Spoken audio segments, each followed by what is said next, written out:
I'm here today to talk about some of the issues and challenges we've had that have been getting reported on the Austin Police Department Crime Lab, along with some issues with the backlog.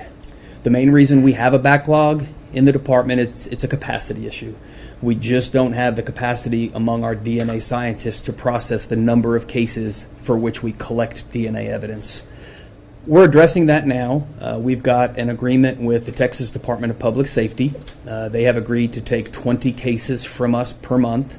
So these are cases that are in our current backlog, the 1,200 we just spoke of, and DPS has agreed to process 20 of those cases per month for us. On top of that, the Travis County District Attorney's Office is also getting cases analyzed if it's necessary for cases that are getting ready to go for prosecution. So there's a couple steps that are being taken right now to address the backlog that's in the system. There's another important thing we need to talk about today, and that is the crime lab itself. As you all are aware, we are currently have ceased doing DNA analysis in our crime lab while we do some retooling and retraining. But I think it's important also to talk about how did we get in a position to where we determined it was necessary to shut down our DNA operations. What we have here is we have a failure where our checks and balances did not work. We had scientists that misinterpreted information that was guidance from a governing body, as well as from some of the leading DNA educational materials. We had 17 audits from various agencies and accrediting boards that did not find any issues with the way in which we were conducting our science analysis, but yet we were not following the best practices. For all of these reasons, we made the decision in June to shut down DNA operations in our lab.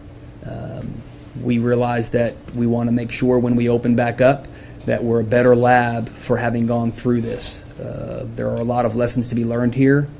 Each and every one of our DNA analysts is going through a complete retraining, regardless of their tenure with the department, regardless of their experience in this field.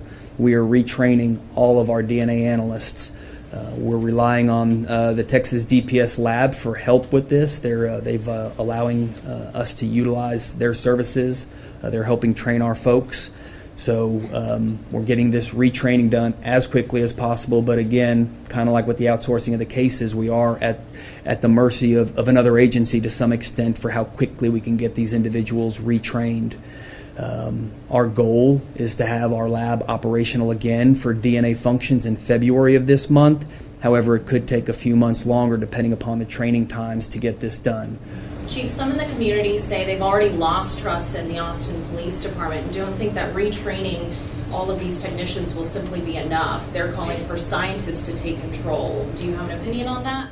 Well, scientists are taking control. I'm glad you brought that up. Actually, we're in the process of hiring an individual to run our crime lab. We're in the final stages of the interview, and this will be a scientist who has run crime labs before and has the requisite experience. So how many scientists do you think that you need total for it to be sufficient? Well, we currently have 6, and we were just approved for 7 additional. So we're going to have 13 scientists plus a supervisor that will be performing the DNA analysis for us.